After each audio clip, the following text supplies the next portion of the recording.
दोस्तों आज हम जानेंगे कि आखिरकार टाइटैनिक डूबा तो डूबा, लेकिन उसे समंदर से बाहर क्यों नहीं निकाला गया।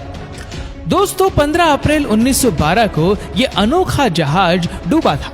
इसके लगभग 73 सालों बाद यानी 1985 में उसे ढूंढा गया, लेकिन उसे ढूंढने के 35 सालों बाद भी इस जहाज को समंदर की गहराइयों से अभी तक निकाला नहीं जा सका है। आज के हमारे इस वीडियो में हम टाइटैनिक जहाज कैसे और क्यों डूबा था इसके बारे में बात नहीं करेंगे, बल्कि ये जहाज आज भी समंदर की गहराइयों से निकाला क्यों नहीं गया इस विषय पर बात करेंगे। तो चलिए शुरू करते हैं। दोस्तों पूरी धरती का 71% हिस्से में पानी और 29% हिस्से में स्थल भाग है, और इतने में ही हम इंसान बस्ती बसाकर अपनी जिंदगी गुजार रहे हैं। हमारा समंदर इतना विशाल है जिसके आगे हमारी कल्पना भी हार जाती है। इन विशाल समंदर के नीचे हजारों रहस्य जगहें और चीजें हैं जिनके बारे में जानना किसी के लिए भी नामुमकिन है। इन्हीं सब रहस्यों में से एक कहानी है टाइटैनिक की। टाइटैनिक जहाज कैसे और क्यों डूबा था इसके बारे में हम सबको थोड़ा बहुत पता तो जरूर है, और इस जानकारी के पीछे सबसे बड़ा हाथ है टाइटैनिक नाम की इस आइकॉनिक मूवी का, जो सन 1997 को रिलीज हुई थी।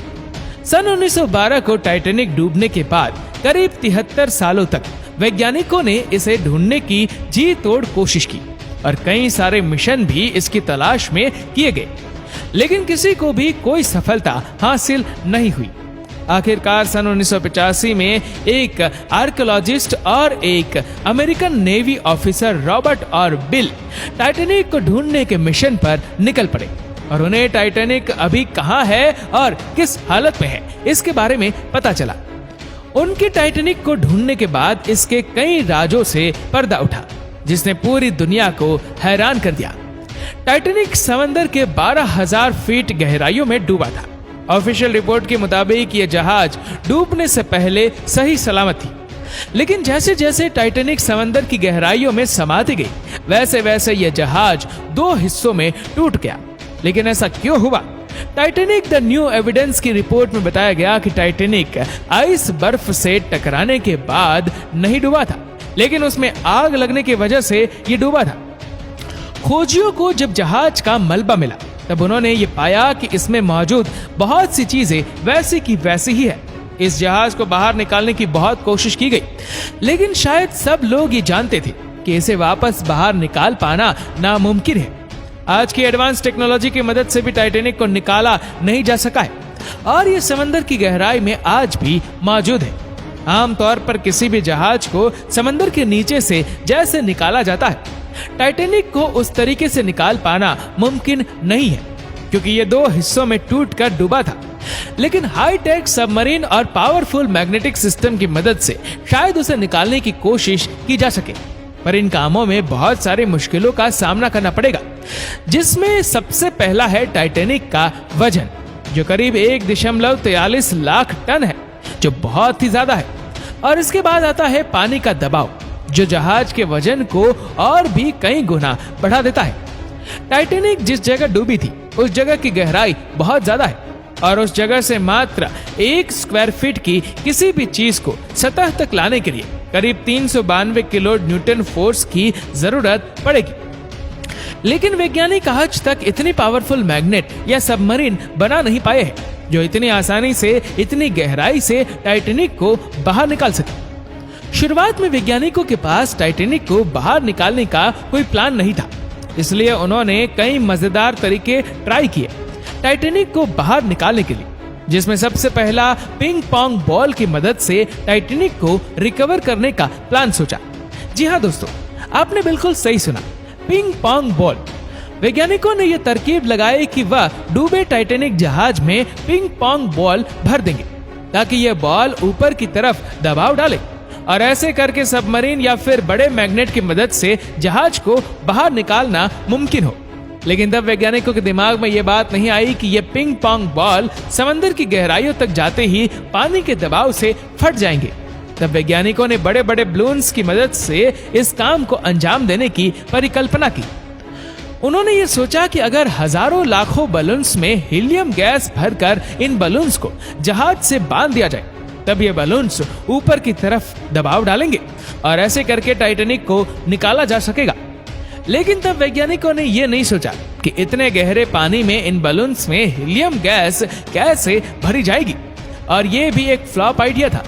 आखिरकार वैज्ञानिकों ने यह तरकीब लगाई कि बर्फ की डेंसिटी पानी की तुलना में कम होती है और इसलिए बर्फ पानी में तैरता है। उन्होंने ये सोचा कि टाइटैनिक जिस जगह पर मौजूद है, अगर किसी भी तरह उस जगह के पानी को बर्फ में तब्दील कर दिया जाए तो ऐसे करने से जहाज पानी के ऊपर तक आ जाएगा। एक रिसर्चर्स ने यह बताया कि इसमें अधिक मात्रा में लिक्विड नाइट्रोजन की जरूरत पड़ेगी और यह आइडिया बहुत ही कमाल का था। लेकिन ब्रिटिश गैस कंपनी बीओसी के मुताबिक इस प्रोजेक्ट को अंजाम देने में करीब आधे मिलियन टन लिक्विड नाइट्रोजन की आवश्यकता और अंत में ये प्रोजेक्ट भी कामयाब नहीं हो सका। इसके बाद एक शिप बिल्डिंग कंपनी ने टाइटैनिक को निकालने का एक आइडिया दिया। उनके मुताबिक सबसे पहले टाइटैनिक पर जमी शैवाल और गंदगी को साफ करना पड़ेगा और इसके लिए एक पावरफुल वैक्यूम क्लीनर जैसी मशीन की जरूरत होगी। इसके बाद एक मजबूत लोहे की मोटी तार से टाइटैनिक बोट से जोड़ दिया जाएगा और बाकी का काम ये मशीन ही कर देगा। और एक ऐसी सबमरीन का जुगाड़ करना पड़ेगा जिसका टैंक गैस से फुल हो।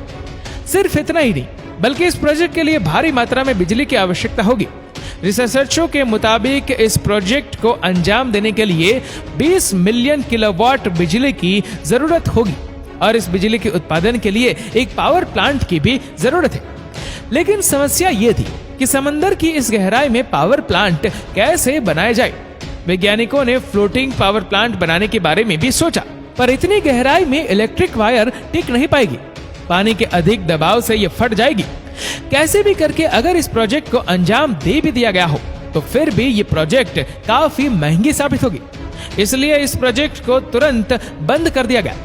बहुत सी बड़ी कंपनियों ने इस प्रोजेक्ट को अंजाम देना चाहा, लेकिन टाइटैनिक को बाहर निकालने में जितना खर्चा आता है उतने पैसे रिकवर कर पाना नामुमकिन है।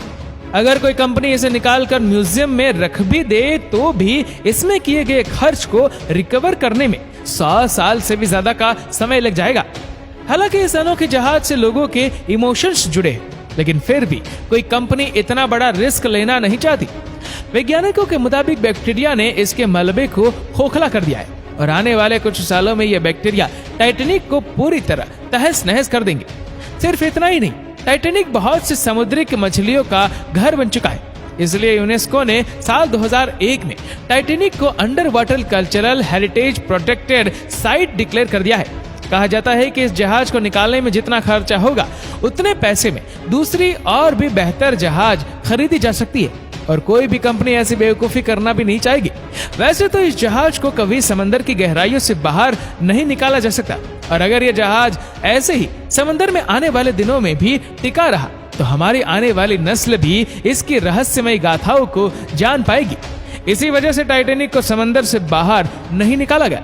दोस्तों, इस वीडियो को लेकर आपकी क्या राय है नीचे कमेंट करके जरूर बताएगा और अगर आपको वीडियो अच्छा लगा हो तो इस वीडियो को लाइक करेगा, शेयर करेगा ज्यादा से ज्यादा लोगों तक और ऐसे ही और भी रोचक जानकारियों के लिए सब्सक्राइब करें हमारे यूट्यूब चैनल को और फेसबुक पर फॉलो करें हमारे पेज को। धन्यवाद।